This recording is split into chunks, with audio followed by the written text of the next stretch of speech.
Hello, hello, hello, hello, hello. Welcome back everyone. Hopefully you all are doing good and a very good morning. चलो भाई आज का session start करते हैं फिर। ओके, तो बहुत ज़्यादा टाइम नहीं वेस्ट करेंगे और हम अपना चैप्टर कंटिन्यू करेंगे। Chapter number 4, yes, lecture during meeting आए हैं, बट कोई बात नहीं। आज से हम सेशन वापस से अपना स्टार्ट करते हैं एंड जितनी जल्दी होगा आज एंड कमिंग 2 से 3 लेक्चर्स। देखो, वैसे अगर हम चैप्टर नंबर 4 पे जाएंगे तो बहुत ज़्यादा टाइम लग सकता है इस चैप्टर को कंप्लीट करने में। बिकॉज इस चैप्टर में अगर आप बेसिक से लेके हम लोग हर एक चीज बताना शुरू करें तो बहुत ही वाइड चैप्टर है ये। अगर चैप्टर की लेंथ देखेंगे तो हम लोग ने चैप्टर नंबर 4 का स्टार्टिंग कर दिया था and basics of the chapter आप लोगों को ऑलरेडी मैंने बता भी दिए थे क्या है, ठीक है। अब इसके आगे आज स्टार्ट करते हैं। देखो, अगर ये चैप्टर हम प्रॉपर तरीके से करने लगे बिकॉज ऑब्वियसली अभी हमारे पास टाइम की कमी है। अगर हम एक एक चीज को लेके चलने लगे तो ऐसी बहुत सी चीजें हैं जो आप लोगों को सिर्फ आज की डेट में नहीं बल्कि आपका जब ये जो प्रोफेशन है इसमें सारी चीजें ऐसी हैं जो आप काम बहुत ज्यादा आएंगी आगे चल के। इवन बहुत कुछ टर्म्स और कुछ चीजें तो इतनी कॉमन है जो आपको इवन आप कॉमर्स बैकग्राउंड से करें तो आपने सुनी भी होगा और आपके लिए कहीं ना कहीं किसी ना किसी वे आउट में ये हेल्प भी करेंगी। जैसे हमने बात की थी शेयर्स की, डिविडेंड की, डिबेंचर्स की, ये सारी बहुत तरीके से हेल्प करने वाली है। बहुत तरीके से ये आप कनेक्ट कर पाएंगे आप इसको अपनी आगे की जो जर्नी होगी सीएस की उससे, प्लस जो आपका प्रोफेशन है उससे।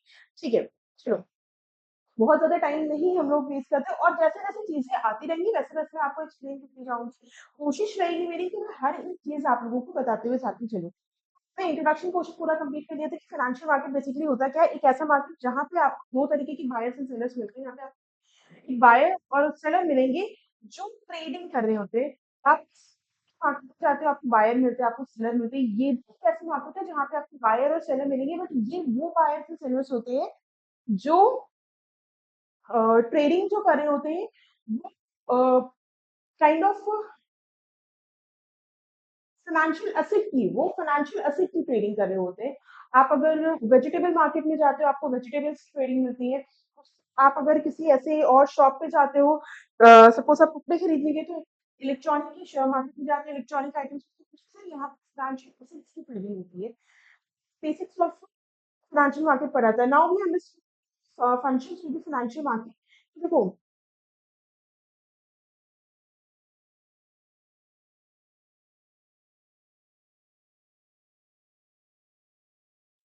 एक ब्रीफ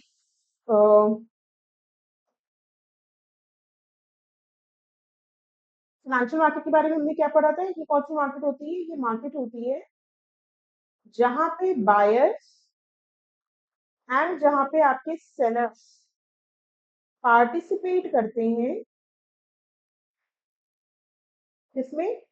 ट्रेडिंग में। किसकी ट्रेडिंग में? असेट्स की ट्रेडिंग में। और वो असेट्स कौन सी होती है? जैसे कि equity, bonds, debentures, currencies,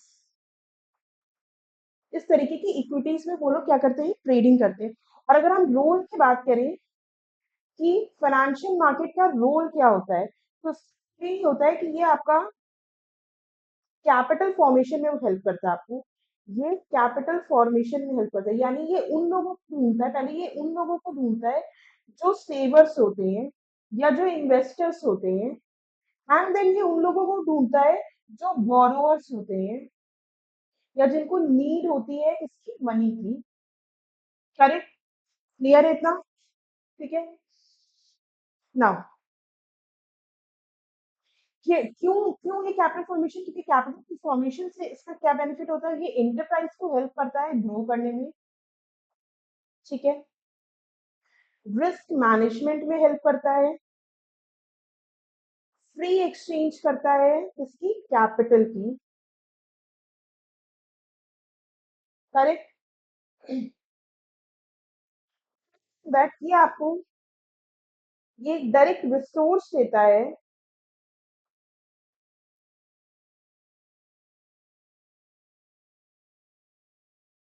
innovation के लिए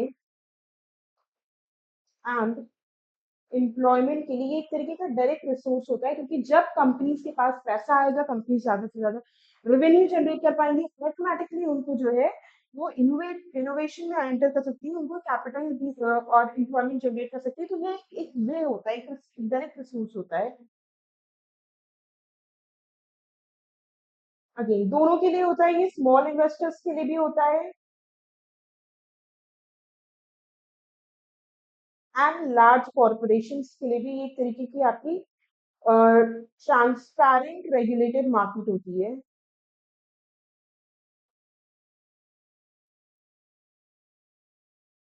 देखो ये जो चीजें मैं यहाँ पे लिख रही हूँ ना, आप लोग चाहो तो ना इसको नोट डाउन भी कर सकते हैं, बिकॉज ये बहुत ही हेल्प करने वाली है आपको। ठीक है,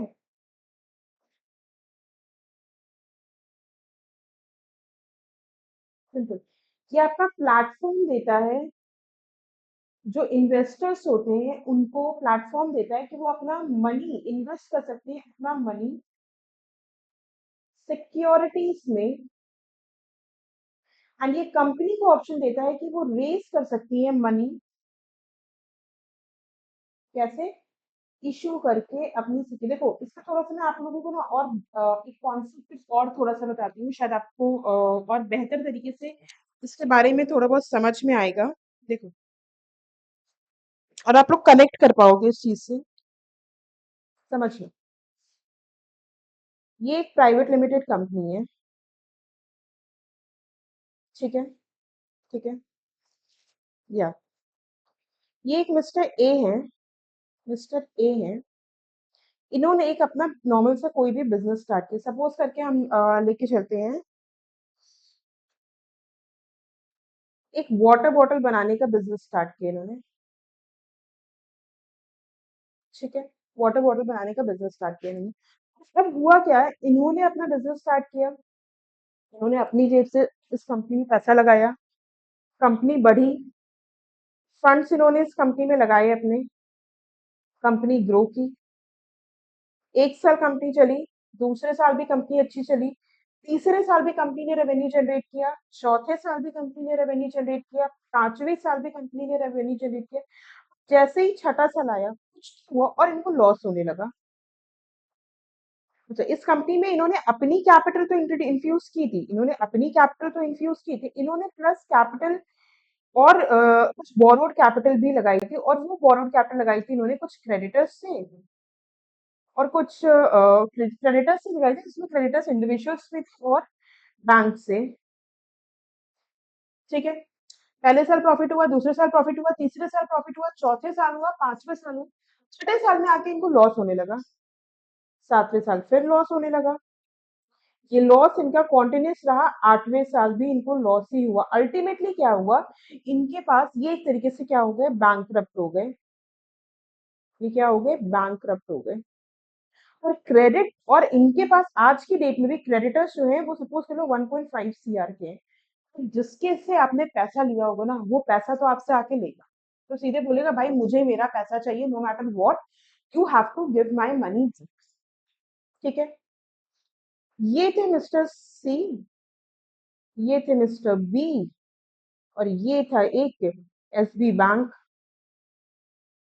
ये तीनों उठे और ये तीन किसके पास चले गए, तीन हो गए मिस्टर ए, और इनका कॉलर पकड़ा और बोला मेरा पैसा निकाल के दो। ठीक है, इनका कॉलर पकड़ा और बोला मेरा पैसा तो भाई मुझे चाहिए, नो मैटर व्हाट, मुझे आपसे पैसा चाहिए। मैंने आपको पैसा आपकी कंपनी में दिया था उधार के लिए, मैंने आपकी कंपनी में इन्वेस्टमेंट नहीं किया था। अंडरस्टैंड, मैंने आपकी कंपनी में कोई इन्वेस्टमेंट नहीं किया था। जब इन्वेस्टमेंट होता है तो फिर आपको प्रॉफिट एंड लॉस दोनों लेके चलना पड़ता है।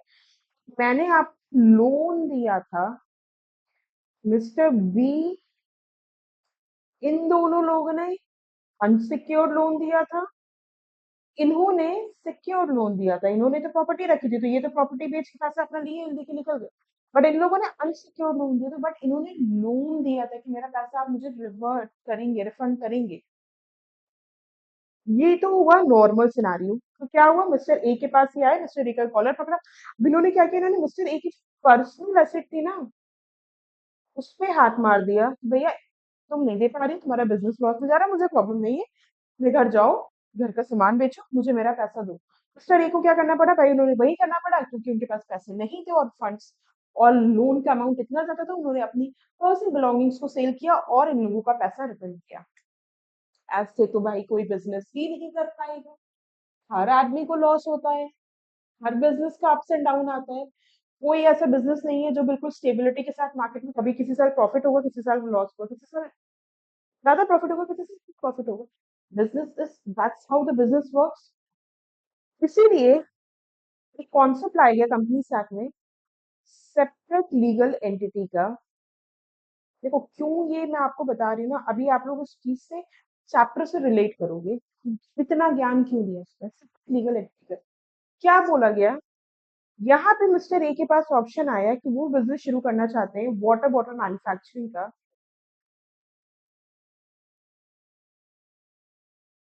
उन्होंने अपनी एक कंपनी, प्राइवेट लिमिटेड कंपनी को रजिस्टर कराया और उसमें कुछ पैसा अगेन इन्फ्यूज कर दिया। कंपनी का सेम वही हालिया रहा है। देखो, मैं सेम सेम देखिए, मिस्टर बी एंड मिस्टर सी ने बिजनेस स्टार्ट किया प्राइवेट लिमिटेड वाटर बॉटल का। सेम मिस्टर ए ने जिस साल स्टार्ट किया था, इन्होंने भी स्टार्ट किया। इनको भी पहले साल प्रॉफिट हुआ, दूसरे साल प्रॉफिट हुआ, तीसरे साल हुआ, चौथे पांचवें साल हुआ, 6 साल से इनको भी लॉस होने लगा, छठे साल भी लॉस हुआ। कंपनी गई लॉस में, कंपनी के पास 1.5 सीआर के क्रेडिटर्स थे। क्रेडिटर आए मिस्टर बी एंड सी के पास, मिस्टर बी एंड सी ने कहा क्यों मेरे पास आ रहे हो भाई, मैं क्यों आपका पैसा दूं, कंपनी के पास जाके पैसा लूंगा। कंपनी एक्ट में एक प्रोविजन आता है लीगल एंटिटी का, जो कि ये कहता है कि आप और आपकी कंपनी दो इंडिविजुअल लोग हैं। यानी कंपनी एक्ट ने कंपनी को कंपनी को एक आर्टिफिशियल पर्सन का दर्जा दे दिया है। आर्टिफिशियल पर्सन की एक कैपेबिलिटी दे दी है कि आपको एक इंडिविजुअल पर्सन माना जाएगा। जैसे हम एक इंडिविजुअल को ट्रीट करते हैं, हम आपको भी वैसे ही ट्रीट करेंगे। इसलिए कंपनी अपना खुद का आईडीआर फाइल करती है, कंपनी का खुद का पैन है, कंपनी खुद को रिप्रेजेंट करती है, अपने आप थ्रू करती है, बिकॉज वो आर्टिफिशियल जुडिशियल पर्सन, इसलिए वो किसके थ्रू रिप्रेजेंट होती है, एंड वो थ्रू आपके मैनेजर हो सकते हैं, डायरेक्टर्स हो सकते हैं, ठीक है, वो एक अलग कॉन्सेप्ट है। अब ये प्रोविजन इसीलिए लाया गया कि क्योंकि जो बिजनेस ओनर्स होते हैं भाई, ऑब्वियसली वो पैसा कंपनी में लगा रहे होते हैं, कंपनी बिजनेस लॉस में जा सकती है, प्रॉफिट में जा सकती है। तो जब ये बाइफर्केशन ला दिया गया, अब इस बाइफर्केशन से क्या हुआ कि जब इस कंपनी को लॉस हुआ ना, B and C, creditors B and C के पास जाने की जगह क्रेडिटर्स ने कंपनी में धावा बोला और कंपनी की एसेट, कंपनी बिलोंगिंग्स बेच के अपना पैसा रिकवर किया। एडवांटेज मिला बी एंड सी को, लोन था 1.5 सीआर का, उसको रीपे किया उन्होंने, नो डाउट। लेकिन वो रीपेमेंट में उनको अपनी कोई पर्सनल बिलोंगिंग्स को सेल ऑफ नहीं करना पड़ा। वो किसकी बिलोंगिंग सेल हुई, वो कंपनी की बिलोंगिंग सेल हुई। तो यहाँ आपका कॉन्सेप्ट इंट्रोड्यूस हो जाता है इन्वेस्टर्स का। यहाँ आपका जो, यहाँ पे मैं बता रही थी ना आपको, इन्वेस्टर्स का ये प्लेटफॉर्म होता है जहाँ पे इन्वेस्टर्स इन्वेस्ट करते हैं एंड कंपनी रेज करती है अपने शेयर्स को। कोई पर्सन उस कंपनी में कैसे इन्वेस्ट करेगा, जिसपे पीएनसी ने अपनी प्राइवेट लिमिटेड कंपनी खोली, बट वो कैसे उसमें कैपिटल इन्फ्यूज किए, कंपनी ने क्या किया, कंपनी ने अपने शेयर्स इशू किए बी एंड सी के नाम पे, और उनको अपनी कंपनी का शेयर होल्डर बना लिया और बोला कि जब मुझे प्रॉफिट होगा, जब होगा प्रॉफिट, अगर आखिरी में कुछ बचा तो मैं आपको पे ऑफ कर दूंगा।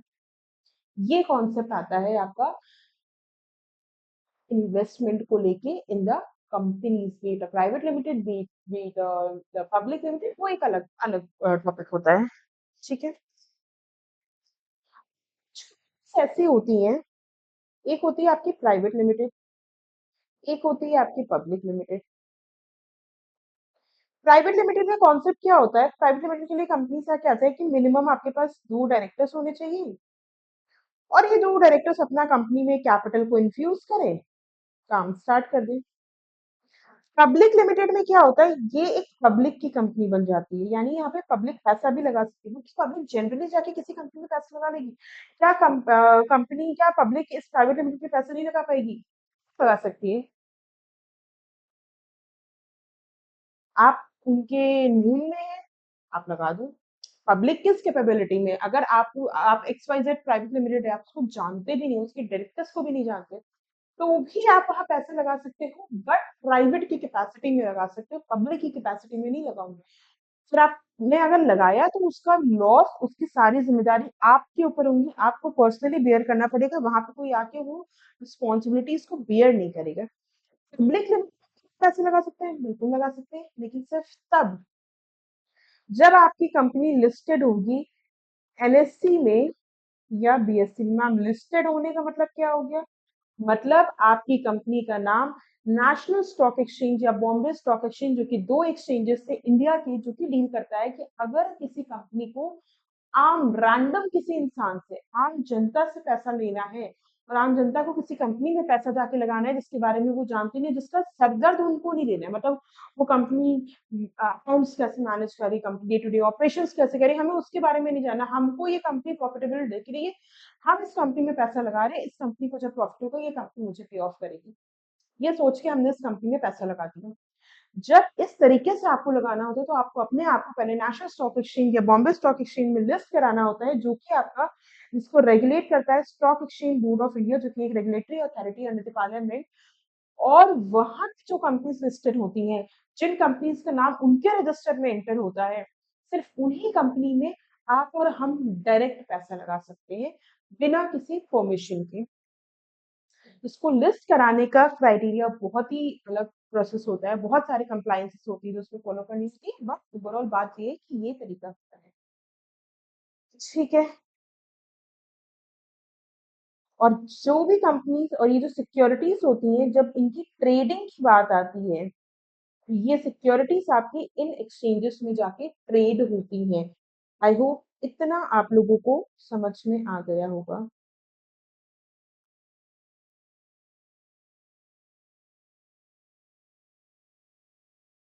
ठीक है, अब आगे पढ़ लेते हैं। इसमें कोई भी डाउट होगा, कोई भी कंफ्यूजन होगी, तो आप लोग बताना, हम उसको भी आगे प्रोसेस में लेके आएंगे। आगे बढ़ते हैं अब।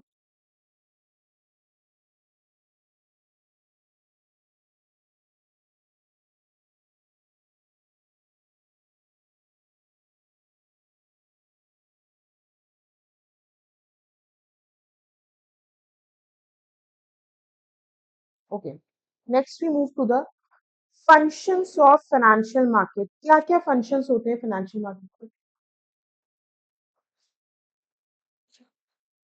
अभी देखो, अभी जो मैंने जितना भी अभी हम लोगों ने कंपनी में सिक्योरिटी इशू होती है, कैसे इशू होती है, कौन कौन से सिक्योरिटी इशू होते हैं, तो इसके बारे में भी पढ़ेंगे। अलग अलग तरीके के इक्विटी शेयर्स होते हैं, प्रेफरेंस शेयर्स होते हैं, डिबेंचर्स होते हैं, अलग अलग तरीके की चीजें होती हैं, उससे क्या बेनिफिट्स होते हैं, कैसे प्रॉफिट्स मिलते हैं, क्या उसका रिजल्ट होता है, किसको क्या प्रायोरिटी मिलती है, पढ़ेंगे हम। स्लोली हम पहले अपना टॉपिक वाइज कवर करते चलते हैं। Now functions of financial market, कुछ मेजर फंक्शंस होते हैं फाइनेंशियल मार्केट के। जैसे पहला फंक्शन होता है कि ये कैपिटल फॉर्मेशन में फैसिलिटेट करते हैं। अभी तक हमने जितनी भी चीजें पढ़ी उसमें आप लोगों ने यही चीज समझी होगी कि फाइनेंशियल मार्केट एक ऐसी प्लेस होती है जहां पे आके आप क्या करते हो, आप फंड रेज करते हो। भैया मेरे को पैसा चाहिए, मुझे पैसा चाहिए, मुझे पैसा चाहिए, तो मुझे पैसा कहाँ से मिलेगा? मैं गया, मैंने स्टॉक एक्सचेंज को बोला भाई मुझे पैसा चाहिए, उन्होंने कहा अकाउंट लिस्ट हो मेरे पास है, पैसे लेके जाओ। तो एक तरीका होता है ये, अपने आपको फंड्स को रेज करने का, कैपिटल फॉर्मेशन में हेल्प करता है। Allow companies to raise allows companies to raise fresh capital from investors to finance the operations or expansion plan। ठीक है। प्राइस डिस्कवरी करता है, यानी जो भी प्राइसेस होते हैं फाइनेंशियल इंस्ट्रूमेंट्स के, वो आपके डिसाइड होते हैं इस मार्केट फोर्सेस के थ्रू। जैसे आपका सप्लाई डिमांड, जिसकी सप्लाई ज्यादा होगी, जिसकी डिमांड ज्यादा होगी, उसके बेस पे प्राइसेस डिसाइड होती हैं। आप लोगों ने वाकई में देखा होगा, आईपीओ आने वाले होते हैं तो जो बेस प्राइस होता है वो बढ़ता जाता है। तो कभी ना ये सब चीजें थोड़ा सा रिसर्च करना, तो you will get to know what I am trying to tell you over here. इस तरीके से प्राइसेस रेज होती हैं। So prices of all financial instruments are determined through market forces, जैसे कि supply, demand, dynamics in these market। Capital efficiency में allocate करते हैं कैपिटल एफिशिएंटली, ऑब्वियसली बात है, by allowing investors to allocate their capital across different classes of assets according to their risk appetite, financial market and help ensure that resources are allocated efficiently across various। भाई आपका पैसा कोई company लेके जा रही है, तो कंपनी सही जगह पे पैसा लगाए, वो भी तो जरूरी है ना। तो कैपिटल का एफिशिएंटली एलोकेट होना भी बहुत ज्यादा जरूरी है। लेकिन जो भी पैसा आपका लग रहा है वहां पे, ऑब्वियसली रिस्क को ध्यान में रख के ही लगता है।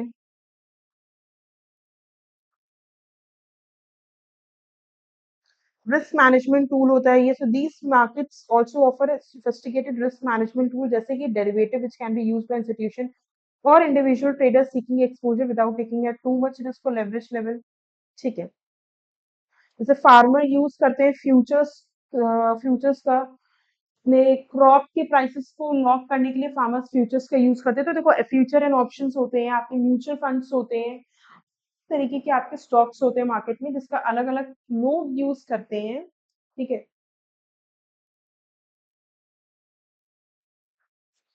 तो this is a very basic thing, लेकिन पढ़ के जाना है इसको। फंक्शंस ऑफ फाइनेंशियल मार्केट, तो देखो आपको क्वेश्चन ऐसे आ सकते हैं, financial market and functions of financial market दोनों ही साथ में आ सकता है। चाहे फाइनेंशियल मार्केट का क्वेश्चन आता है या फंक्शंस ऑफ फाइनेंशियल मार्केट का क्वेश्चन आता है, remember to write the few lines about the financial market.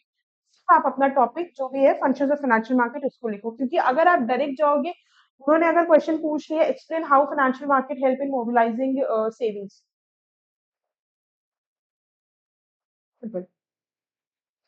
या question they can ask state from major functions of the financial market, तो अगर डायरेक्ट फाइनेंशियल मार्केट के फंक्शंस लिख के आ जाओगे तो नंबर मिलेंगे, करेक्ट लिख के आओगे नंबर मिलेंगे। एक मार्क्स काट कम हो सकता है, ये आधे मार्क्स, लेकिन और इम्प्रेसिव 100 को 5 मिलने के लिए 4-5 लाइन फाइनेंशियल मार्केट की लिख के आओ एंड देन अपना ये डिफाइन करो, आराम से आपको नंबर मिल जाएंगे। ठीक है, आगे बढ़ते हैं। टाइप्स ऑफ फाइनेंशियल मार्केट पे अब देखो, मोस्ट इंपॉर्टेंट।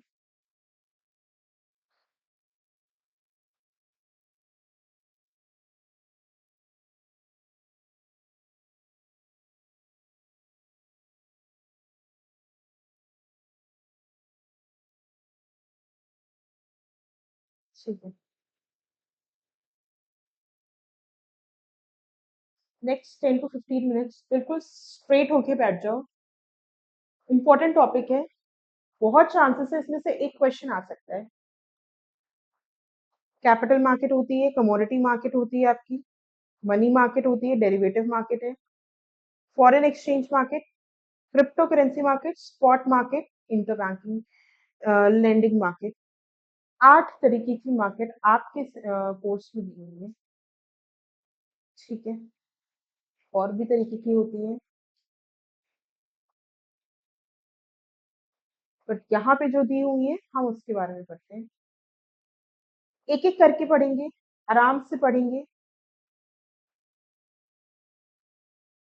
सबसे पहले हम इसमें उठाते हैं कैपिटल मार्केट।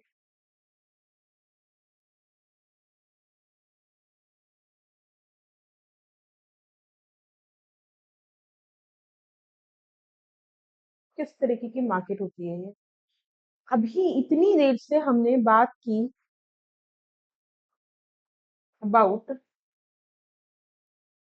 सिक्योरिटी, जहां पे अबाउट द कंपनीज जो फंड रेज करना चाहती हैं, जिनको कैपिटल चाहिए। देखो, हर एक कंपनी को समझो, हर एक कंपनी को, कोई भी एक्सवाइजेड कंपनी हो,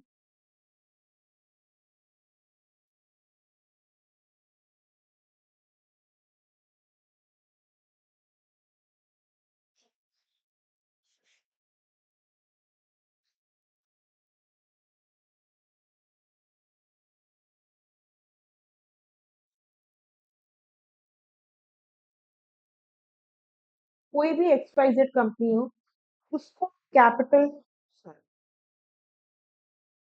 उसको कैपिटल चाहिए ही चाहिए होती है। सिंपल समझो ना, आप अगर काम करना है तो भैया पैसे तो चाहिए ही होंगे। क्या आप कोई भी काम विदाउट मनी स्टार्ट कर सकते हो? I don't think so. एक भी काम करने के लिए आपको अगर ये पेन भी खरीदना है ना, तो इसके लिए आपको पैसे चाहिए होंगे। तो पैसे का मतलब क्या होगा यहाँ पे? कैपिटल। यानी अगर आप एक बिजनेस शुरू करना चाहते हो, आप एक बिजनेस स्टार्ट करना चाहते हो, तो इस बिजनेस को स्टार्ट करने के लिए आपके पास कैपिटल होना जरूरी। कैपिटल का मतलब पैसा होना जरूरी है ना। या बिना पैसों के आप अपने बिजनेस स्टार्ट कर सकते हो? नहीं। कैपिटल मार्केट एक ऐसी जगह होती है जहां से कंपनी इस कैपिटल को, यानी बिजनेस को शुरू करने के लिए या बिजनेस में लगाने के लिए जो पैसा उसको चाहिए, वो उस जगह से क्या कर सकती है? उठा सकती है। यानी हम सिंपल ये कह सकते हैं, ये एक ऐसी मार्केट होती है, ये मार्केट होती है आपकी फाइनेंशियल इन्वेस्टमेंट्स के लिए। और ये इन्वेस्टमेंट क्या करती है? ये कहीं ना कहीं ये डायरेक्ट या ये इनडायरेक्ट इनका क्लेम होता है इस पे, कंपनी की कैपिटल पे। एक ऐसी जगह जहां पे हम इन्वेस्टमेंट करते हैं, जहां पे हम पैसे लगाते हैं और हम कंपनी की कैपिटल पे डायरेक्टली इनडायरेक्टली क्लेम करते हैं। समझो, रिलायंस इंडस्ट्रीज अभी एक बहुत बड़ा आईपीओ लेके आ रही है, जाके सर्च करना आप लोग। आप, मैं, क्या हमारे जैसे लाखों करोड़ों लोग उस कंपनी में पैसा लगाएंगे। और पता है, शेयर होल्डर्स होते हैं ना कंपनी के, जो शेयर होल्डर्स होते हैं ना, ये एक तरीके के ओनर्स होते हैं कंपनी के। बट क्योंकि जो पब्लिक कंपनीज होती हैं, वो उसमें ये ओनर्स बहुत सारे हो जाते हैं, बहुत सारे लोग हो जाते हैं। आपको लगता है कि इतने सारे लोग मिलके कंपनी को चला पाएंगे? इतने सारे लोग अगर मिलके डिसीजंस लेंगे, आपको लगता है कि कंपनी सही ढंग से चल पाएगी? इसीलिए ये अपनी ये अथॉरिटी देते हैं, ये अथॉरिटी देते हैं कंपनी के बोर्ड ऑफ डायरेक्टर्स को कि भैया, आप हमारे बिहाफ में एज एन एजेंट हमारे बिहाफ में कंपनी के लिए काम करोगे और कंपनी में प्रॉफिट लेके आओगे। हमारा पैसा लगा है। पैसे लगाने वाले ये लोग हैं, काम करने वाले ये लोग होते हैं। इसीलिए बोला जाता है, क्योंकि ये काम करते हैं फिड्यूशरी कैपेसिटी में, यानी बोर्ड ऑफ डायरेक्टर्स किसी भी कंपनी में फिड्यूशरी कैपेसिटी में। मैंने अपना पैसा उठा के किसी XYZ पब्लिक कंपनी को दिया है, वो XYZ पब्लिक कंपनी में मेरा पैसा लगा हुआ है, बट मैं उनकी डे टू डे ऑपरेशंस को मैनेज तो नहीं करने जा रही ना। मैंने देखी ना उनकी बैलेंस शीट रोज कैसे बन रही है, कितना सेल्स कर रहे हैं, कितना परचेज कर रहे हैं, उनका बजटरी क्या, उनकी इंटरनल पॉलिसीज क्या, वो कितने एम्प्लॉयज को रख रहे हैं, कितने एम्प्लॉयज को। मुझे किससे मतलब है? बैलेंस शीट में जब मैंने पीएनएल देखा, तो मुझे तो भैया फाइनेंशियल में प्रॉफिट दिखा खाली, इतना प्रॉफिट हुआ है। इस प्रॉफिट का कितना परसेंट मुझे मिल रहा है, मैं सिर्फ उस पर ध्यान दे रहा, मेरे को नहीं मतलब है कंपनी काम कैसे करूंगी, ये तुम्हारी मर्जी, तुम्हारी कंपनी, तुम जैसे करो। पैसा मैंने लगा दिया है, मेरा काम तो सिर्फ पैसा लगाना। ठीक है। तो इसलिए मेरा डायरेक्ट या इनडायरेक्ट क्लेम किस पे हुआ? कंपनी की कैपिटल पे हुआ। प्रॉफिट जब निकला कंपनी की, तो कंपनी की कैपिटल का वो पार्ट बना, मैंने उस पर जाके क्लेम कर दी। क्यों? क्योंकि मैंने तो कंपनी में पैसे लगाए। ये चली कैसे बोले को मेरा प्रॉब्लम नहीं है, उसको चलाने का काम कौन बोर्ड ऑफ डायरेक्टर्स करें। पैसा मैंने लगाया, तो मेरा डायरेक्ट या इनडायरेक्ट क्लेम कंपनी के कैपिटल में आ जाता है इसमें। इसीलिए कहते हैं कि हमारा जो कैपिटल मार्केट है, वो सिक्योरिटी मार्केट से लेकिन वाइडर होता है, क्योंकि यहाँ पे सिर्फ सिक्योरिटी, कैपिटल में हम कैपिटल किसी भी फॉर्म में लगा सकते हैं। अब ये कैपिटल जरूरी नहीं है कि हम सिर्फ सिर्फ पैसे के फॉर्म में लगा, हमने अपनी कोई एसेट उठा के दे दी है तुमको, या मेरी बिल्डिंग में तुम काम कर रहे हो, तो भी मेरा क्लेम आ जाता है। ठीक है, तो किसी भी फॉर्म में हो सकता है।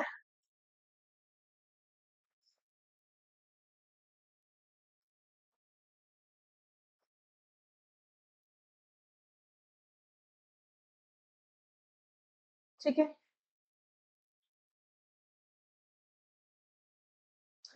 सिक्योरिटी मार्केट में क्या होता है? सिक्योरिटी मार्केट में सिर्फ आपका सेलर एंड बायर जो होते हैं, वो शेयर्स या सिक्योरिटी के साथ डील कर पाते हैं खाली, और किसी के साथ भी डील नहीं करते हैं।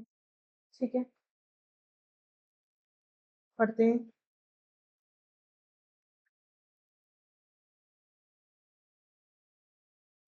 marketplace where buyers and sellers engage in the trade of securities like bonds, channel savings and investment between suppliers of capital such as retail investors, institutional and users of capital like businesses, government, individual. Capital market in India consists primarily of the stock exchanges like NSE, BSE, where investors buy and sell shares. Main use जो होता है capital market का to allow Indian companies across sectors to raise long term capital from investors across India India में अलग अलग investors से पैसे raise करना used to fund growth and projects for businesses expansion provides an alternative to limited bank lending for investors it provides avenue to allocate savings into financial security to build wealth over the time ठीक है अलग अलग तरीके की capital market होती है एक होता है हमारा स्टॉक मार्केट जो कंपनी को अलाउ करता है कैपिटल रेज करने के लिए अपनी by issuing and selling shares और stock to investors main stock exchanges India में एनएससी बीएससी कंपनीज जो भी लिस्ट एंड ट्रेड होती हैं लिस्ट होती हैं एंड ट्रेड करती हैं अपने shares on these exchanges to access equity financing from investors across the country अपनी इक्विटी को फाइनेंस करने के लिए वो अलग अलग पूरे कंट्री में इन्वेस्टर्स को से एक्सेस देती हैं अपनी इक्विटी फाइनेंस के लिए ठीक है दूसरा होता है आपकी बॉन्ड मार्केट जहां पे इसको ऑर्गेनाइजेशन जैसे गवर्नमेंट्स एंड कंपनीज जो डेट फाइनेंस फेस करती हैं वो यूज करती हैं बॉन्ड्स इशू करते हैं that are purchase by the investors अलग अलग तरीके के बॉन्ड्स होते हैं government and corporate bonds government securities including treasury bills and bonds issued by the RBI on behalf of government of India form a significant portion of the bond market. Corporate bonds are issued by companies to raise funds for various purposes such as expansion, working capital, debt refinancing. Bond market provide investors with fixed income security, offering regular interest payments and the return of principal on maturity. ये हो गया हमारा capital market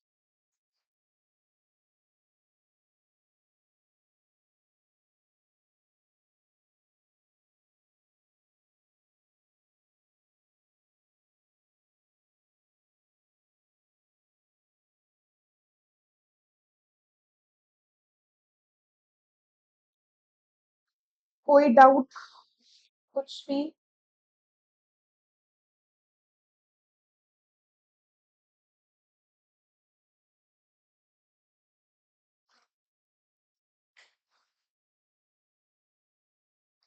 ठीक है आगे बढ़ते हैं next आते हैं कमोडिटी मार्केट क्या होती है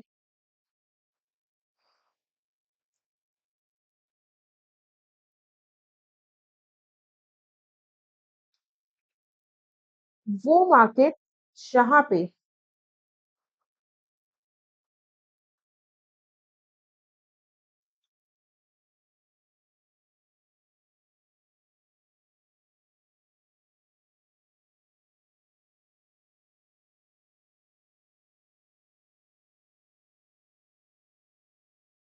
हम गुड्स की ट्रेडिंग कर रहे होते हैं अभी तक हम शेयर्स एंड स्टॉक की ट्रेडिंग कर रहे हैं अब हम किसकी ट्रेडिंग कर रहे हैं यहाँ पे गुड्स की ट्रेडिंग कर रहे हैं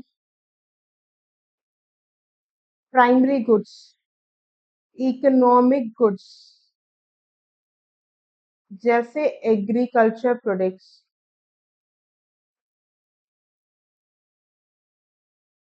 ऑयल नेचुरल गैस जिस मार्केट में हम इनकी ट्रेडिंग करते हैं ना जाके उस मार्केट को हम कहते हैं क्या कमोडिटी मार्केट और इंडिया में जो कमोडिटी एक्सचेंज है वो है एमसीएक्स एंड एनसीडीईएक्स तो कमोडिटी मार्केट इंडिया में आज की डेट में प्रिवेल कर रहे हैं ठीक है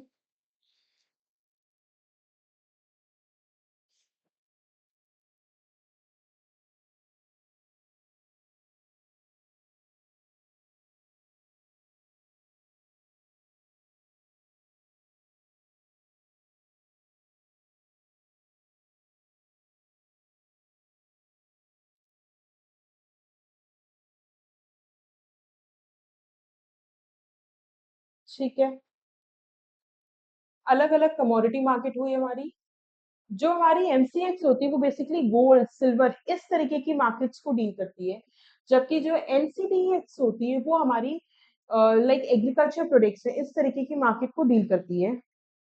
अगर इसकी फुल फॉर्म की बात करें हम लोग, ये हुआ national commodity and derivative exchange, and ये है हमारा multi commodity exchange,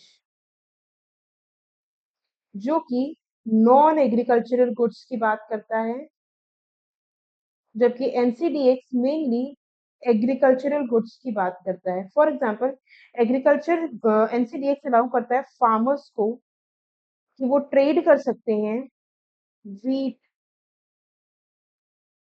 rice, spices future contracts के थ्रू। फ्यूचर कॉन्ट्रैक्ट्स का मतलब हो गया, अगर फ्यूचर में प्राइस, वो आज की डेट में कॉन्ट्रैक्ट कर लेंगे कि वो सामान फ्यूचर की डेट पे सेल करेंगे, वो भी आज के रेट के हिसाब से, या इस तरीके से कि जिस जिस टाइम पे उनको कम रेट्स मिल रहे होंगे उसके अकॉर्डिंगली किसी भी तरीके के कॉन्ट्रैक्ट्स हो सकते हैं इसमें।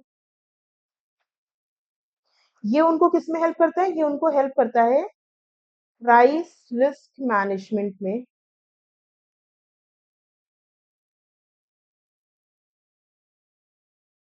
जबकि जो एमसीएक्स होता है,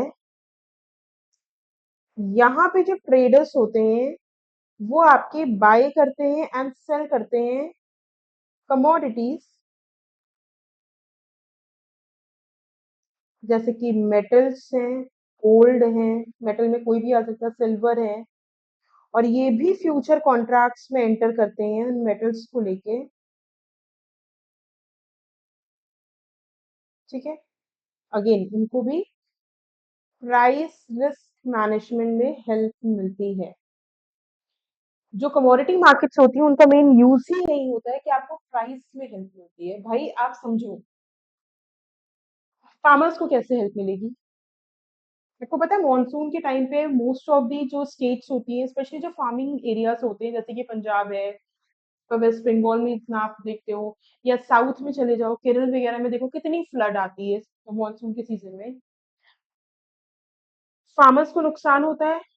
ठीक है, अगर फ्यूचर कॉन्ट्रैक्ट में एंटर नहीं करे, अगर वो एनसीडीएक्स से फायदा ना उठाए, अगर वो एक्सचेंज उनके लिए ना अवेलेबल हो, तो समझो होगा क्या उस केस में? उनके लिए क्या सबसे बड़ी ड्रॉबैक होगा, या उनके लिए सबसे, उनका जो एग्रीकल्चर प्रोडक्ट था वो तो लॉस में गया। भाई फ्लड आया, बारिश बहुत ज्यादा हो गई, खेत खराब हो गए, प्रोडक्ट तो उनके पास ऑलरेडी कम हो गया। अब भाई मार्केट में उस चीज को लेके कमी ऐसे भी आ चुकी है, जो एजेंसी से उनको पता है कि फार्मर अब इस सामान को कैसे भी करके अपने पास से हटाना चाहेगा, क्योंकि उसको तो सेल करके खत्म करना है ना।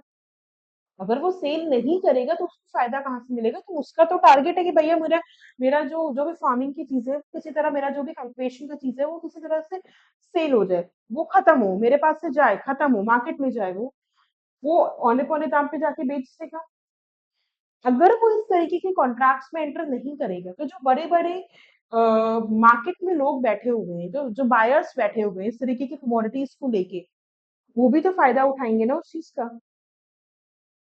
वो फायदा ना उठाए इसलिए वो इस कॉन्ट्रैक्ट में एंटर कर दे कि अगर फ्यूचर की डेट पे ऐसा कोई प्रॉब्लम आ जाता है, तो भी आप आज की डेट की जो रेट है उसके हिसाब से ही सामान खरीदोगे। अगर आज 100 रुपए का 1 क्विंटल व्हीट है, और ड्यू टू फ्लड, क्योंकि उनको सामान हटाना है, बायर ने बोल दिया कि मैं तो सिर्फ 20 रुपए दूंगा, उनका नुकसान नहीं हो जाएगा ये? उनको पता था कि ये इनकी बाढ़ आ जाएगी, उनको पता था कि जो है इतना बारिश हो जाएगी? नहीं पता था। तो इसलिए वो इस तरीके के और कॉन्ट्रैक्ट्स में कि अगर कोई ऐसा प्रॉब्लम आता है, इन्फ्लेशन आ जाता है या रिसेशन आ जाता है, भाई मुझ पे इफेक्ट ना पड़े, मैं इस तरीके का काम करके चलती हूँ, तो ये उन लोगों को एक फायदा मिलता है, और ये सिर्फ ना बड़े लेवल पे होता है। जो एक्सपोर्ट इम्पोर्ट के लिए जो लोग यूज करते हैं ना प्रोडक्ट, उनके लिए ये सारी चीजें कॉन्ट्रैक्ट्स बहुत फायदा करते हैं। ठीक है, कमोडिटी मार्केट के बारे में ही अगर हम बात करें,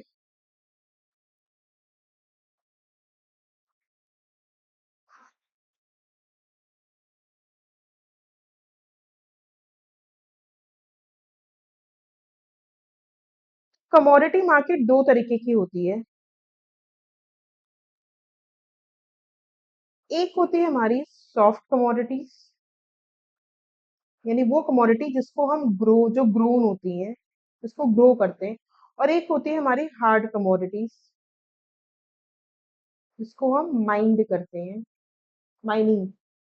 इसमें आपकी आती है जैसे एग्रीकल्चर क्रॉप्स है, ठीक है। ये सारी कमोडिटी आपकी डील होती है किस प्लेटफॉर्म की? एनसीडीएक्स पे, नेशनल कमोडिटी डेरिवेटिव एक्सचेंज पे। पर्पस क्या होता है इसका? जो भी फार्मर है उनको लॉक इन देना फ्यूचर सेलिंग प्राइस में, सो दैट अगर कोई नुकसान उनको हो रहा हो तो वो ना हो। बेनिफिट क्या होता है? प्राइस डिस्कवरी बेनिफिट होता है उनके लिए, रिस्क मैनेजमेंट बेनिफिट होता है, फूड सिक्योरिटी बेनिफिट होता है। उसी तरह हमारी हार्ड कमोडिटीज जो होती है वो होती है माइन, यानी कि मेटल्स। आप गोल्ड, सिल्वर, एल्यूमिनियम, ठीक है, एनर्जी की जैसे चीजें होती है, क्रूड ऑयल, नेचुरल गैस, इन सब की आप माइनिंग करते हो, निकालते हो, तब यूज करते हो। इनको आप कहाँ ट्रेड करते हो? इनको आप ट्रेड करते हो एन एमसीएक्स में, मल्टी कमोडिटी एक्सचेंज में। क्यों उसका नाम दिया गया मल्टी कमोडिटी? बिकॉज यहाँ पे सिर्फ और सिर्फ आप है कि नॉन एग्रीकल्चर कमोडिटीज डील हो रही है, यानी बहुत सारी अदर जितनी भी कमोडिटीज है वो सब यहाँ पे आके डील होती है। बेनिफिट सेम बेनिफिट, जो माइनिंग कंपनीज होती हैं वो हेज करती हैं ग्लोबल मेटल प्राइस फ्लक्चुएशंस के साथ, यानी उनको जो ग्लोबल मेटल प्राइस फ्लक्चुएशंस हो रहा है उसको टैकल करने में हेल्प मिलती है। ठीक है, क्लियर है इतना?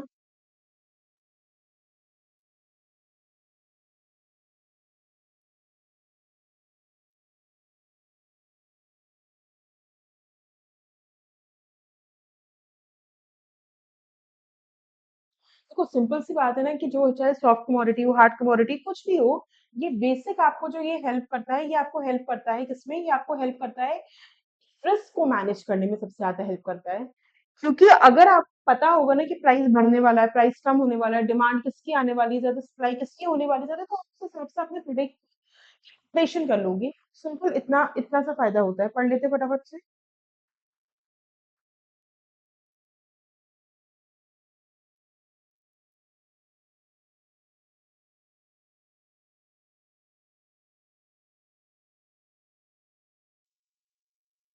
Market that facilitate the trading of primary economic goods like agriculture products, metals, oils, natural gas.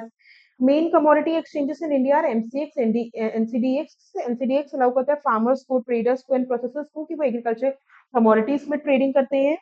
जबकि MCX जो है वो आपका ट्रेड करता है, बाय करता है, सेल एंड सेल करता है future contracts metals like gold, silver, copper, natural gas, crude oil, and jewelers hedge their price risk on gold inventory using gold futures. Main use जो होता है कमोडिटी मार्केट का वो क्या होता है? प्राइस डिस्कवरी देना, प्राइस रिस्क मैनेजमेंट करना प्रोड्यूसर्स के लिए,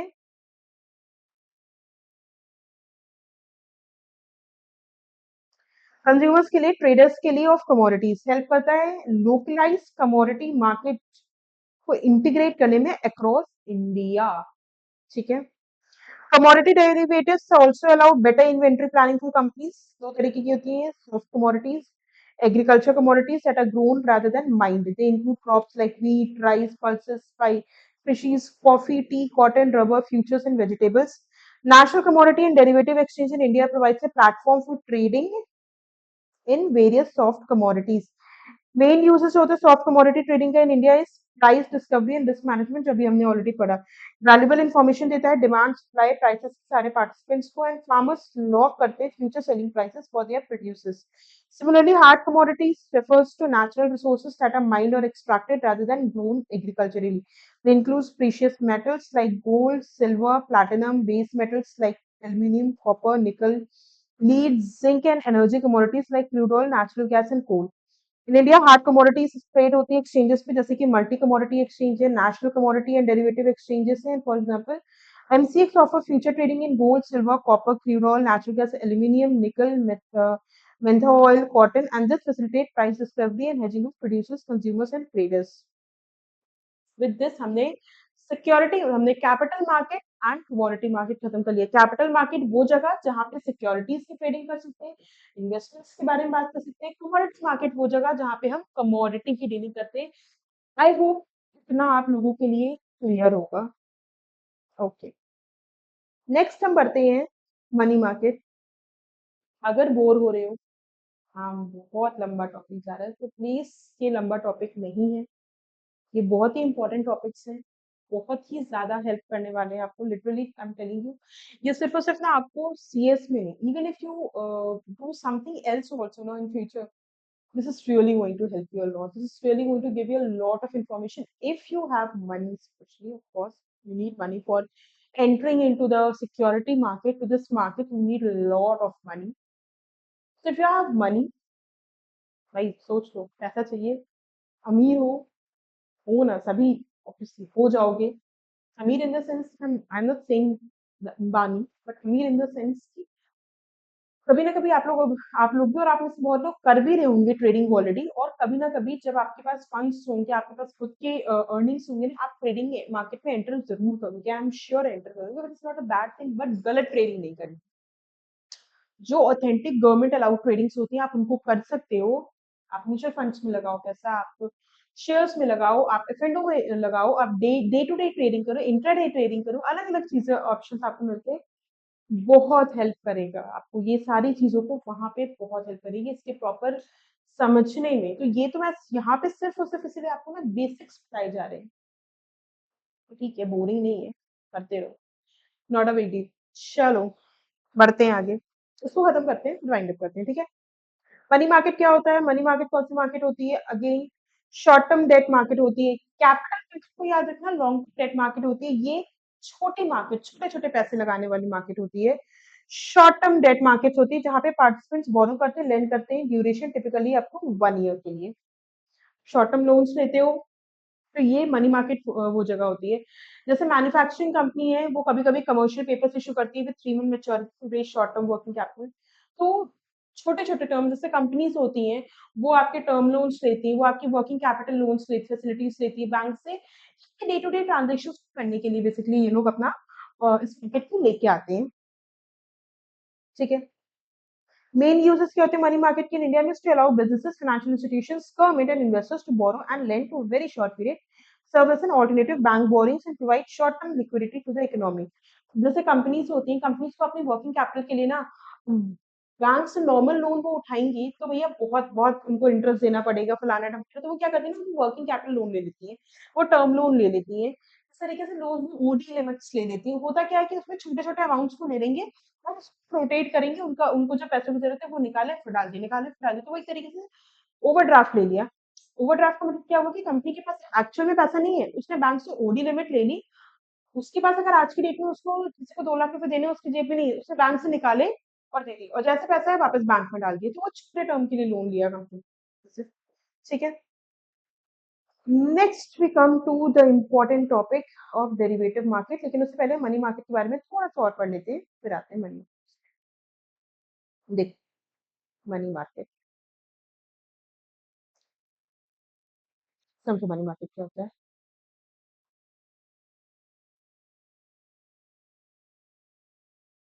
एक ऐसी मार्केट जहां पे आप क्या करते हो, शॉर्ट टर्म डेट मार्केट होती है ये, जहां पे जो पार्टिसिपेंट्स होते हैं वो बोरो करते हैं एंड लेंड करते हैं, टिपिकली 1 साल के लिए, ठीक है, टिपिकली 1 साल के लिए। कौन कौन से इंस्ट्रूमेंट्स होते हैं यहाँ पे?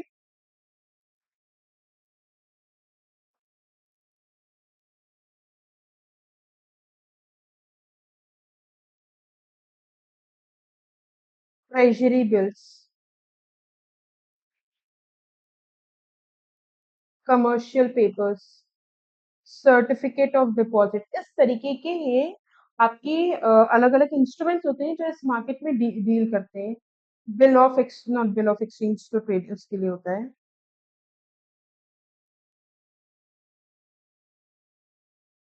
हाँ, बिल ऑफ एक्सचेंज भी आप कह सकते हो।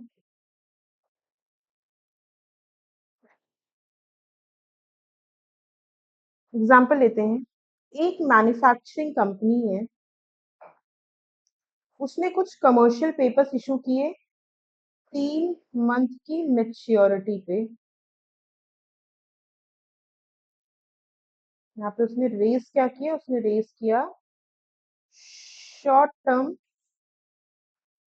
Working capital. ठीक है, अपने इन्वेस्टर्स से। उसने क्या किया, उसने 3 महीने के लिए अपना कमर्शियल पेपर्स, अपने कुछ पेपर्स जो है वो इशू कर दिए और बोला कि मैं आपसे 3 महीने के लिए लोन ले रहा हूँ और मैं आपको ये लोन वापस कर दूंगा। क्या फायदा हुआ? बैंक के पास नहीं गए वो लोन लेने। बैंक को इंटरेस्ट ज्यादा देना पड़ता है, इनको इंटरेस्ट कम देना पड़ा। ठीक है। अब इन्वेस्टर क्या करता है, वो परचेज करता है इन कमर्शियल पेपर्स को, जहां पे वो शॉर्ट टर्म रिटर्न अर्न करेगा।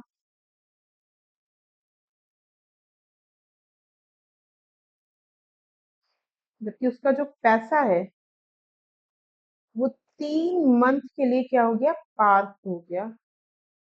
3 महीने के लिए उसका पैसा पार्क हो गया और वो इस कमर्शियल पेपर को क्या करेगा, उससे रेवेन्यू अर्न करेगा। बेनिफिट क्या होता है, बिजनेस को ये अलाउ करता है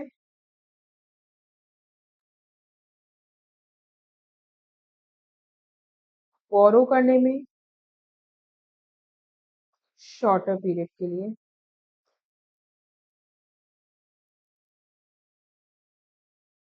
ऑल्टरनेटिव होता है ये किसके लिए, बैंक बोरोइंग का एक ऑल्टरनेटिव मिलता है ये।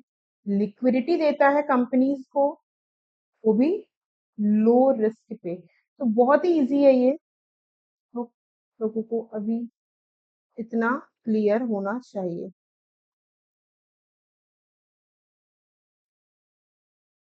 ठीक है,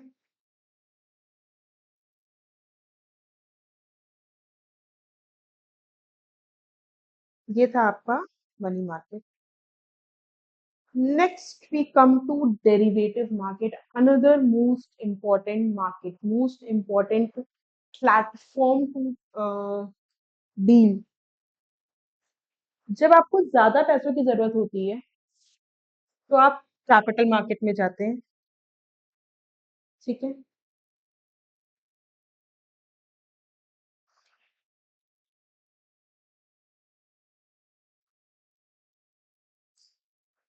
डेरिवेटिव मार्केट एक ऐसी जगह होती है जहां पे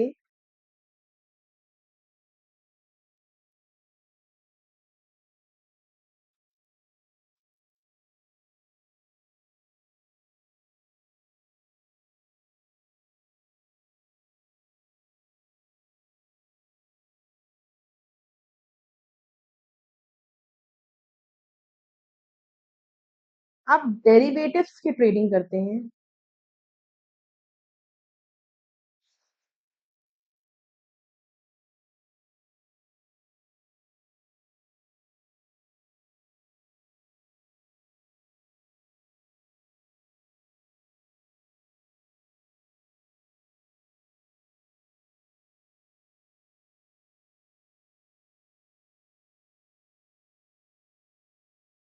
यानी कि आप ट्रेडिंग करते हैं अंडर स्पेशल कॉन्ट्रैक्ट्स के तहत आप ट्रेडिंग करते हैं।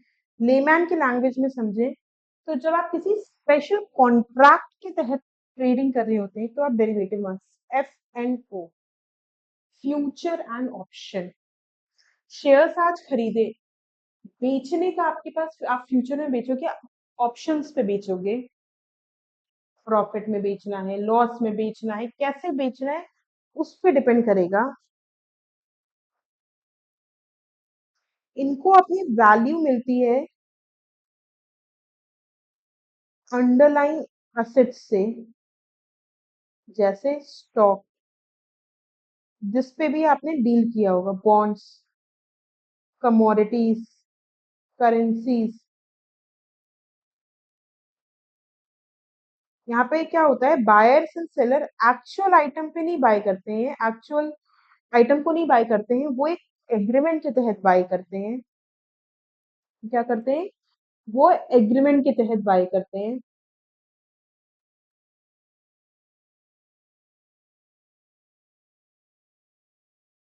यानी एफएनडो में डील करके क्या होता है बेसिकली, कि आप आज की डेट में आपने एक्चुअल में प्रोडक्ट नहीं खरीदे, आपने किसी के साथ एफएनडो किया, वो अपने प्रोडक्ट्स को जब सेल करने आ रहे हैं, आपने उनके प्रोडक्ट्स को उस रेट पे खरीद लिया।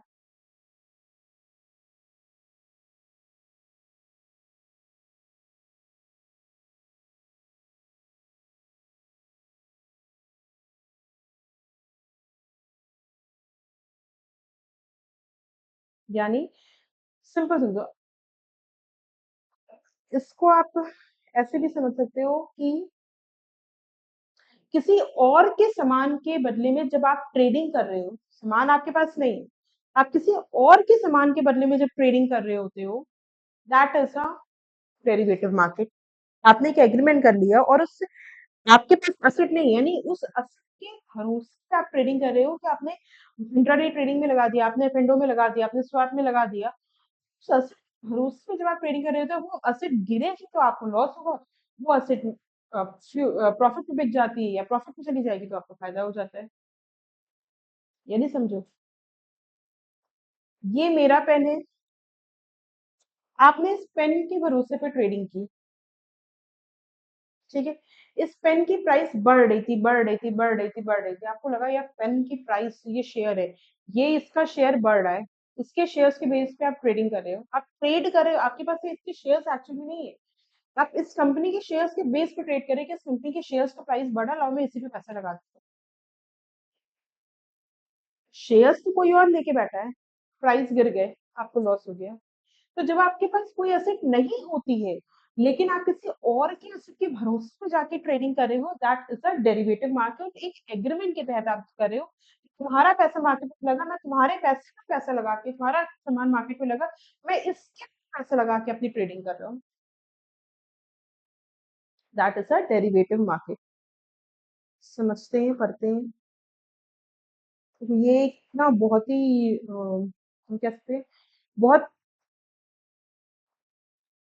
डिफरेंट कॉन्सेप्ट है डेरिवेटिव का, तो इतना शॉर्ट में तो बताना भी इसको मुश्किल है, बट ठीक है।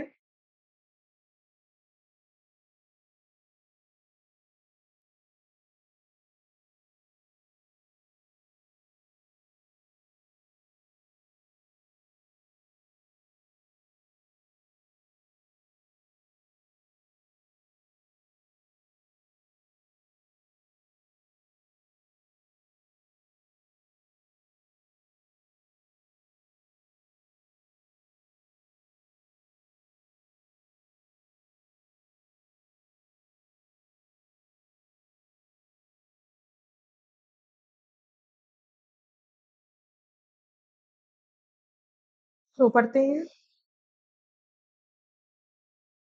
Derivative market provide that the instrument like future and option swaps that derive their value from an underlying assets. They allow the transfer of risk from parties who want to hedge their risk exposure to parties more willingly.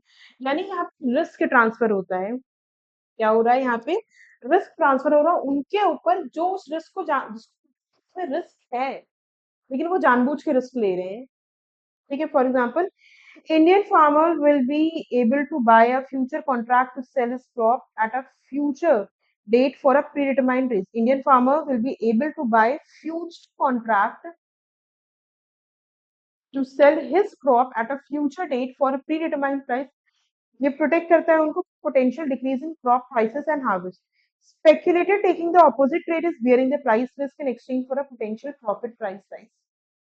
Main uses क्या होते हैं derivative market के India में, hedging allow करता है speculation and asset prices for producers and businesses, hedge against commodity price risk के against वो एक हेज देता है, यानी कि उनको एक ऑप्शन दे रहा होता है। ठीक है, अलग अलग तरीके के होते हैं फ्यूचर्स, यानी प्रोवाइड करते हैं standard contract that obligate the buyer to purchase an asset and the seller to sell the asset at a predetermined future date and price. Future date and price पे आप प्रोडक्ट को sell and purchase करते हैं and the contract standardize by the exchange on the quantity quality and delivery specification. Main use क्या होता है, allow करता है hedging and speculation of future asset prices. Forward का मतलब क्या हो गया, over the counter market where two parties enter into customized contract कि वो बाय एंड सेल करेंगे असेट को स्पेसिफाइड प्राइस पे फ्यूचर डेट पे। ठीक है। Terms are agreed bilaterally, unlike the standardized contract paid in future exchange. Options में क्या होता है, derivative exchange where financial securities known as options are traded.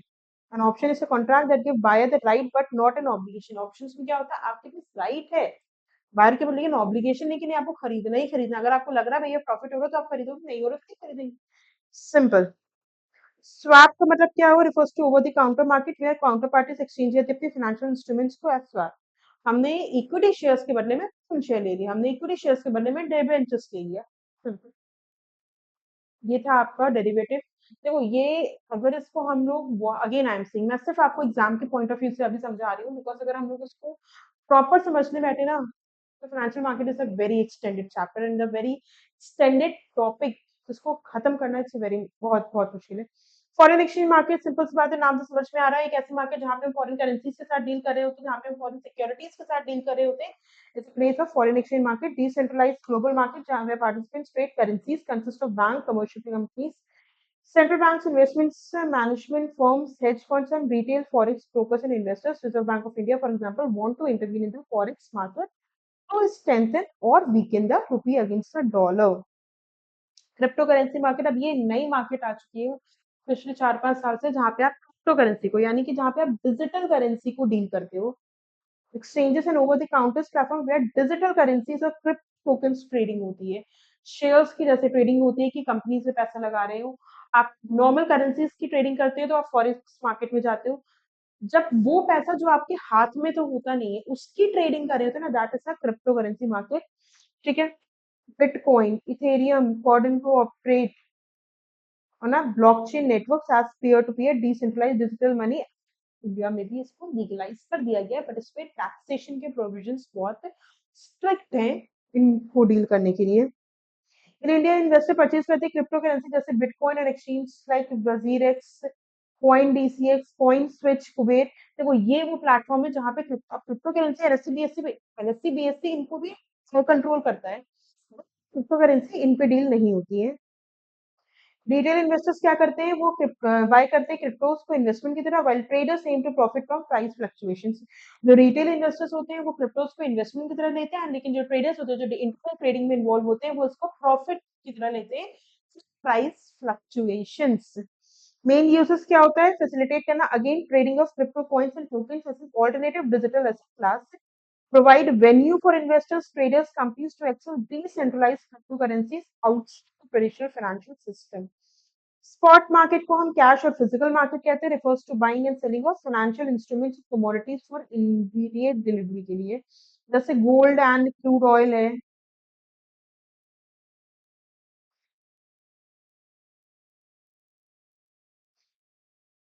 Spot market जहाँ पे आप तुरंत खरीदो तुरंत बेचो।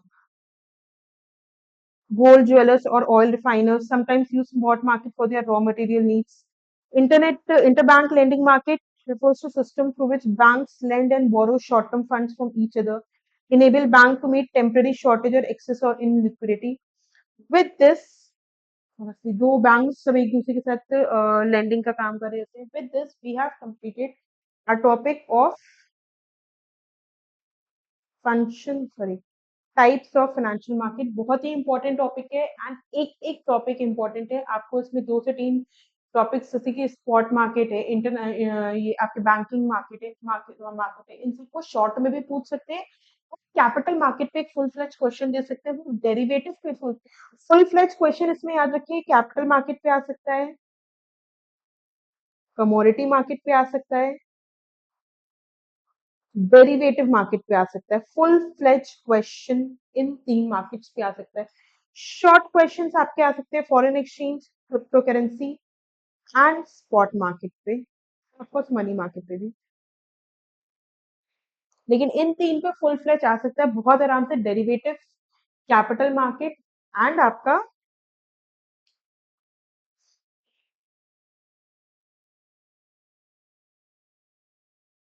कमोडिटी मार्केट पे फुल फ्लेज क्वेश्चन वो दे सकते हैं।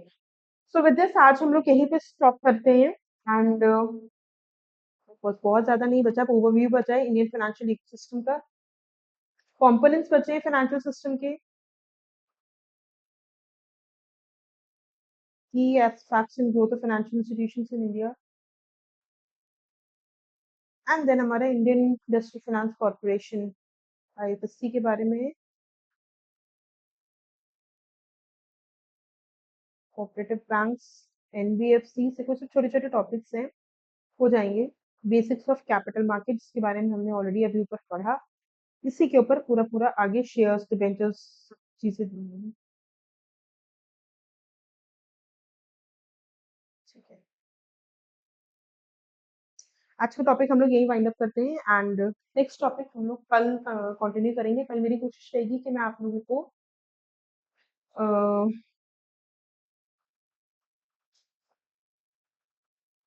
एक तो बैंकिंग सेक्टर वाला पोर्शन कंप्लीट करवा दूं। बैंकिंग सेक्टर में हमें कल देखते हैं, कल कुछ स्पेसिफिक टॉपिक्स हम लोग उठा के इसमें, क्योंकि अब देखो वो इंटर रिलेट तो बहुत ज्यादा नहीं करेगा, मतलब इंटर रिलेट के मतलब ऐसा नहीं कि आपको फ्लो में पढ़ना जरूरी है, तो हम लोग छोटे छोटे टॉपिक्स को भी पहले कवर करते हैं, देन हम लोग आगे इसको कंटिन्यू करेंगे। Okay, so with this I am winding up for today session and bye bye.